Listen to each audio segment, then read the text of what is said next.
Can generative AI make rockets launch faster? Hello and welcome to Tech First. My name is John Koetsier. I've done a ton of Tech Firsts on generative AI. It's getting pretty good. OpenAI just announced it can see, listen, talk back. What about the enterprise? What about companies, big organizations? Specifically, what about NASA? A generative AI solution is apparently helping NASA do what used to take weeks, take it down to days, thanks, of course, to generative AI. To dig in, we're joined by Stardog CEO Kendall Clark. Welcome, Kendall. Hi, John. Thanks for having me. Hey, great name, Stardog. I mean, that's an awesome name for a company. I guess my first question is, so is NASA going to Mars next month thanks to generative AI? When NASA returns to the moon and goes to Mars for the first time is more a function of the U.S. Senate, to be honest with you, and those budgets and that sort of thing. It's obviously an expensive endeavor. But to answer your question, I think generative AI can help speed up a lot of complex things, largely around. I think in this first wave, there's going to be a bunch of waves, and I think most of the interest among the educated public or people who are paying attention, right? It's not everybody. We should remind ourselves. The people who are paying attention largely because of its impact in what we call B2C space. Mm-hmm. Help me make a invitation for my children's 7th birthday party and make it have dragons and fairies and something else, and out pop these amazing photos. We've all played with that. And I love it. I'm sort of addicted to it, frankly. I can't make a deck now without having some generative AI images. So much so that my employees now tease me about it. Stardog is a great brand partially because it lends itself so well to. Sure. I have Dog a whole folder in space. I have a folder called astronaut dogs on my computer that's got God knows how many variations. I'm obsessed. In the enterprise, I think the first impact from generative AI will be what we can call question answering, the movement from query writing to question answering. Mm-hmm. I would say that something like, and I'll just make this up, 60% of the value, more than half of the value that enterprises get from technology, information technology at all, is in the area of answering questions of data. And the dominant way that's happened to date is there is some data in a database somewhere. There's a lot of those, in fact. And someone who's either very smart or someone who spent a lot of money on a product like Tableau, maybe, it's kind of BI tool, does something, manipulates an interface in some way, and that results in a simple to very complex query, often SQL query.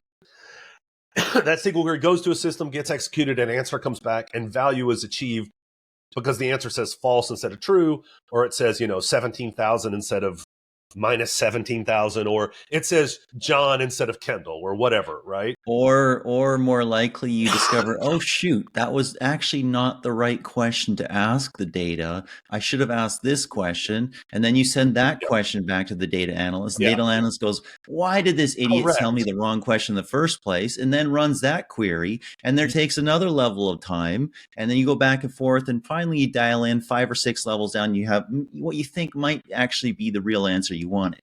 You're 100% on it. And what that means is there is space, organizational friction. Now, people are employed because of this friction to make it work anyway, but there's space between my intent of wanting to ask a question of the data through the process that gets translated into a query, either by a piece of software or by some people or both typically. And then it gets executed and then it comes back to me and, it wasn't quite. And this is a little bit like, for the folks in your audience who are IT-minded or history of IT-minded, this is a little bit what it was like to write code in the 60s or even in the 70s. Like, you got 2 chances to ask questions, to make changes to your code base per day because the compiler and the tool chain and the nature of the languages and the slowness of the computers back then, you start your morning run. It took 4 hours to compile. You went and found something else to do. You came back at noonday. Oh, shit, I forgot a semicolon or something like that, right? Oh, run it again. The day is shot. But now we use these, super fast computers, high-level languages, dynamic compiler, stuff like Python. I can ask a million questions. So the iterative cycle has sped up tremendously for programmers. For generative AI in the enterprise, the first big impact, my prediction is, not even a prediction, what I think is we're already seeing is the movement from query answering query writing, which is this process we've been talking about, which works, but it's slow and it's error prone and it's got a lot of extra people in it. There's a lot of people between the data and my intent.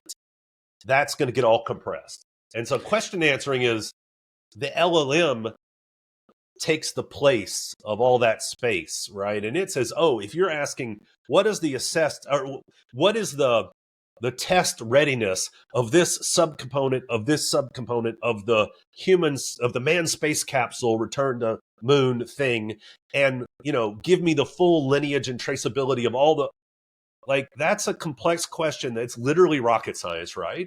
And the answer, now if people can, not just technical people, but something like everyone, knowledge workers, can interact with the data, I will say directly from their experiential point of view, although there's a lot of stuff in between, obviously, a big stack.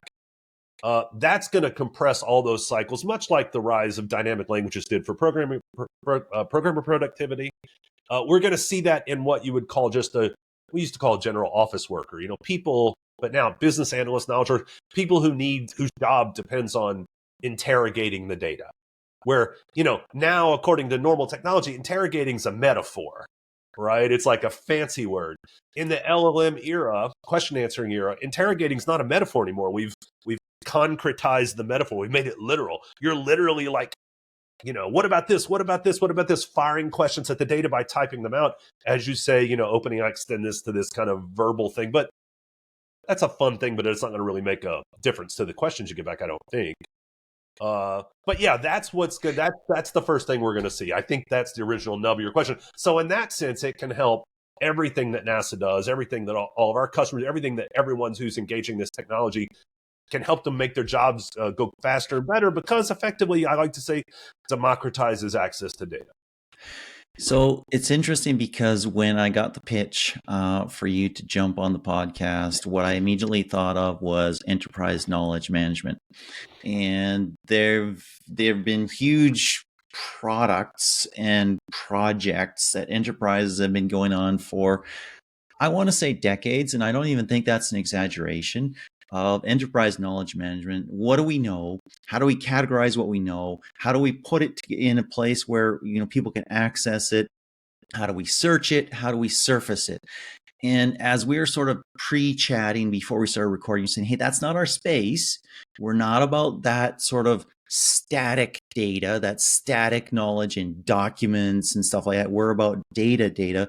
Talk about the evolution of knowledge management, or how you fit or contrast to it.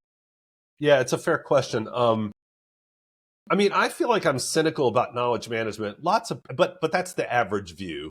I think, as we were talking before, you said, you signaled some of that in yourself.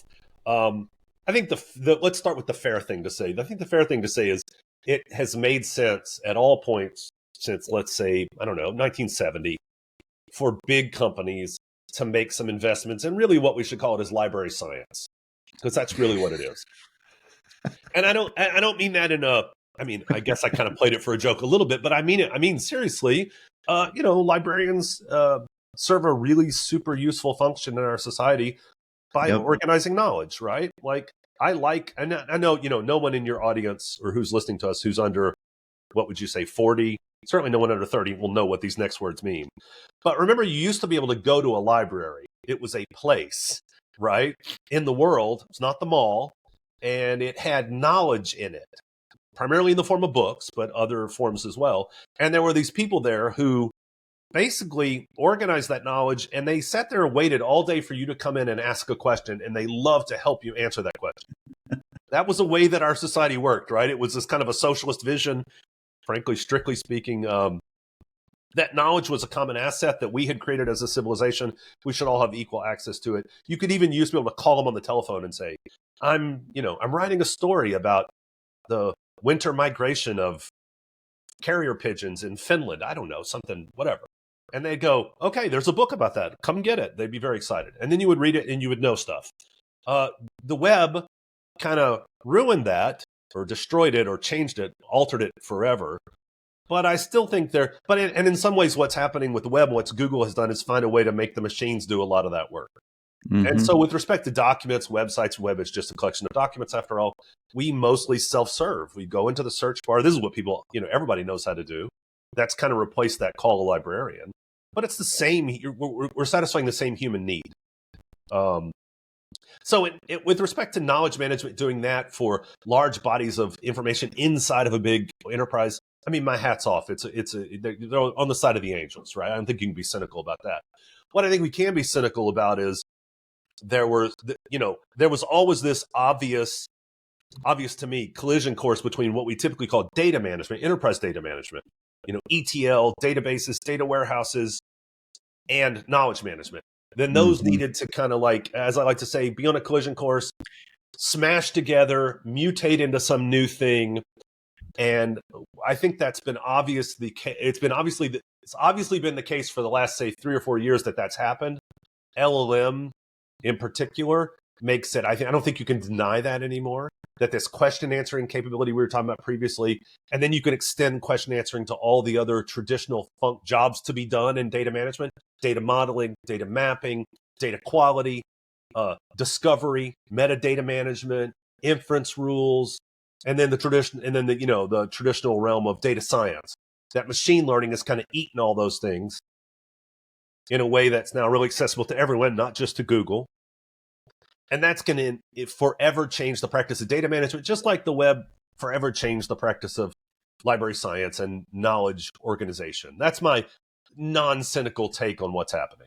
It's really interesting, actually, if you could somehow study and understand what percentage of human knowledge, let's say, resided in dead trees, and then how that moved to documents, electrons in hard drives, and how that transition is happening as a greater and greater percentage of our operational knowledge transitions to maybe more dynamic forms of knowledge that are in databases that are measuring processes that are ongoing, that are real time in a lot of senses. And that's an interesting transition of what percentage of the world's knowledge is in different places. Certainly the percentage in databases that is a live database, that is growing, that is measuring live activity, and that you want to query because you want to know the status of that live activity, is certainly growing. And being able to access that easily is really, really impressive. Okay, so this is a super interesting question. You forgot, or you didn't mention, I should say, a third important source, which is the knowledge that only resides in and between people. Yeah, exactly. Right? That for a variety of reasons, people didn't need to write down, they haven't had time to write down, or it's just too fluid and it doesn't fit in a database. The thing about, you don't really put stuff into a database until it has this kind of particular kind of ossification of form, by which I mean, in a database, traditionally what we mean by database is a relational database, a particular data model. It's not the most agile, flexible thing. In fact, it's kind of rigid. Relational databases were typically intended for basically accounting data. And accounting data, whatever else it is, it's not dynamic and fluid and creative. The values may change. You have a status of an account that changes, but the rules The of structure. right, the GAAP rules are pretty. I mean, it goes back to what, 16th century Florence, double entry accounting. I mean, a lot of that stuff is really old and well understood. Then you jump ahead to somebody like NASA, literally trying to do rocket science, get humans back and forth across the solar system, and they're learning new things every day. They're right on the cusp of the barrier between, or the border between knowledge and ignorance. On the other side of what we know is the black, scary nothingness of ignorance, right? And if you're trying to peck away at that, push that border out a little bit every day, you may need different techniques for data management. So what I think is interesting, and then you add to that the fact that while you say that the big historical trend is to go from books to electronic form, all of the growth in the next 10 years forecasted for enterprise data is not in what we call structured data, databases. It's in semi-structured and unstructured data. So like this conversation 20 years ago was two guys talking, right? This conversation 5 years ago was a thing you could watch on YouTube. This conversation now or any time in the future I push a button at the end, you push a button, out pops a transcript. We stick that into some kind of knowledge platform, and all the entities and everything we mentioned, I mentioned migratory patterns of birds in Finland, and we mentioned libraries, and you mentioned, like those will Gap all pop. accounting rules. Correct. Those will all pop up as nodes in a graph, the knowledge graph, right? And connections between them. And, then, okay, this is a conversation of a different kind, but if we're doing this for work, this might be work product, right? So that transition about where the knowledge is, what they call in the academia, the sociology of knowledge, the production of knowledge, thinking about knowledge getting produced, like thinking about cars getting produced. It's an industry, and there are processes, and there's inputs and outputs, and you can measure it. And, there's this whole big field since probably the 80s in academia studying the output of knowledge.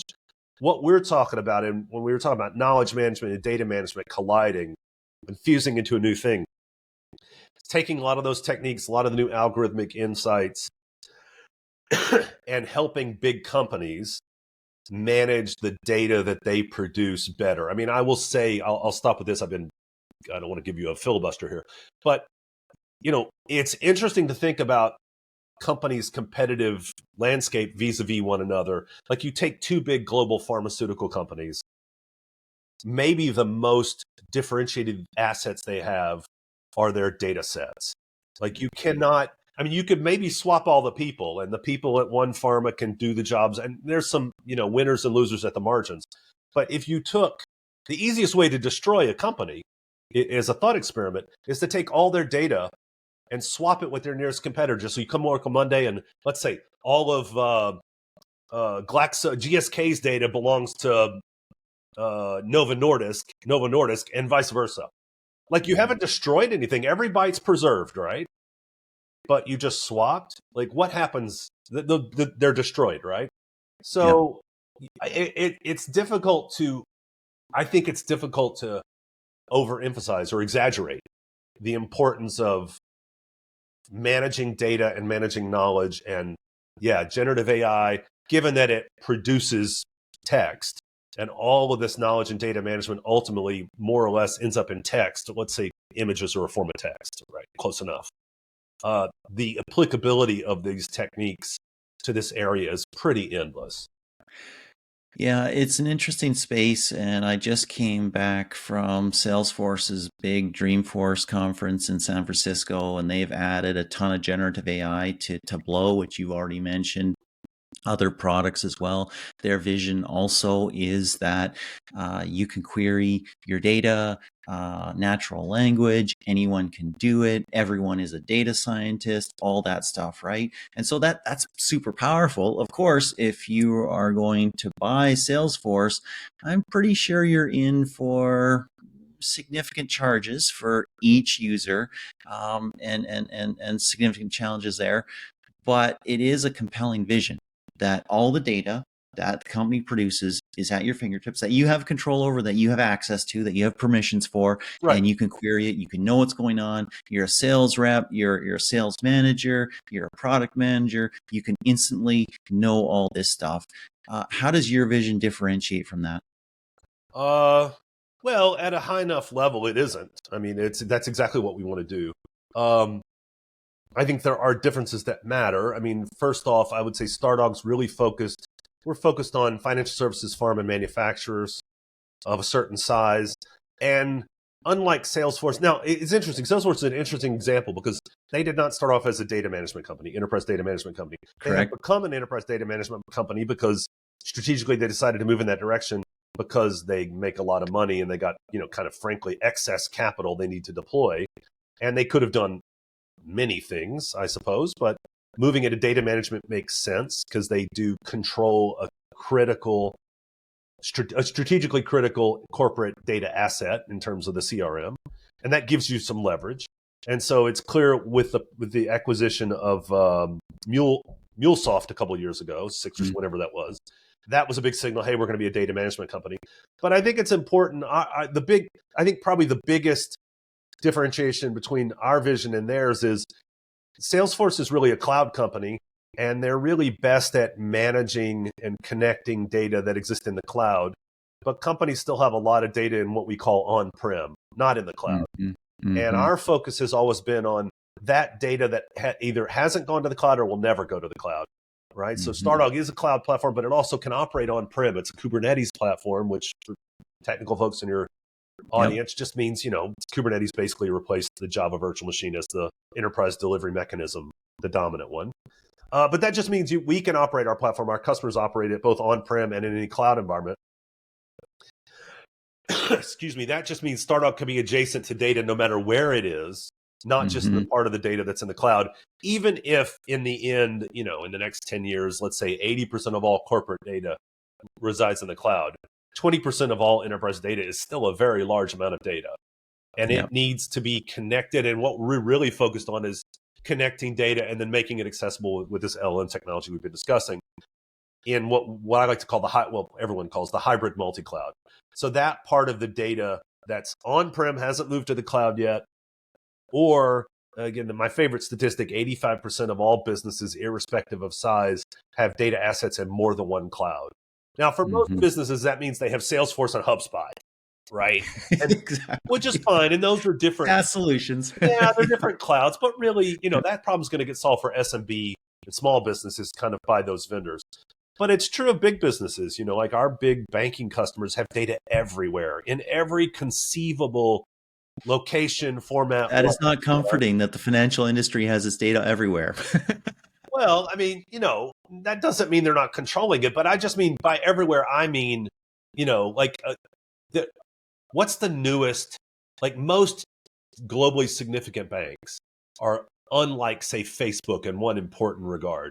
Facebook is like a teenager of a business, and globally significant banks are like grandparents. They're on average, 75, 100, 150 years old. So they've existed longer than computers have existed, which just means you take a cross-sectional slice of a big bank. You're looking at the archaeology of the last 70 years of IT. They started with mainframes, or what was even before a mainframe, boxes of punch cards or whatever. And they got one of everything, and there's legacy all over the place. I mean, they have data everywhere in that sense. Now, that may also not comfort you, which is fair. But that's a tough problem to solve. You've got a system that's running, it works, it meets requirements. It's just old. And you meet some IT people, and their smart view is, don't mess with that. Leave it alone. It's running. Why mess with it? And then, somebody else equally smart says, no, we need to modernize that. Nobody's right or wrong there. It's a hard problem. Not to come on your show and make a brief for banks, but you get my point. They're in a tough spot when your organization's 150 years old, right? They are in a tough spot, and that's why we see the rise of neobanks. But we are straying way far afield, so we're gonna pull it back here. So you're building your solutions so that organizations can query their data. That's great. NASA's using it. Others are using it. How do you solve hallucinations? That's obviously a challenge with generative AI, and that's a problem you cannot have in your scenario. That's a problem I'm okay with. If I talk to OpenAI, I can does it pass the sniff test? I can double check it. Google just added, or Bard just added some double checking of what it says as well. How do you solve hallucinations? Yeah, I mean, look, there's a cheating answer to this question, which is what we're doing. And then there's the hard research question of making the LLM stop hallucinating. I won't address that. That's a research question. It will get solved, I suspect, to some appreciable level of quality, precision, and recall. I think the first thing to say is LLMs are not databases, and they should not be treated like databases. The way we solve it, which is somewhat cheating, is we don't use LLMs and Stardog as a source of data.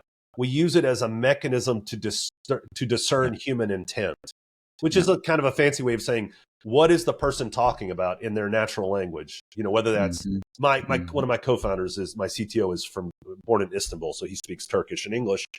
And I said to him at some point, I said, how's the LLM working in Turkish? As kind of as a joke. I knew they worked for many natural languages, but not necessarily for all of them.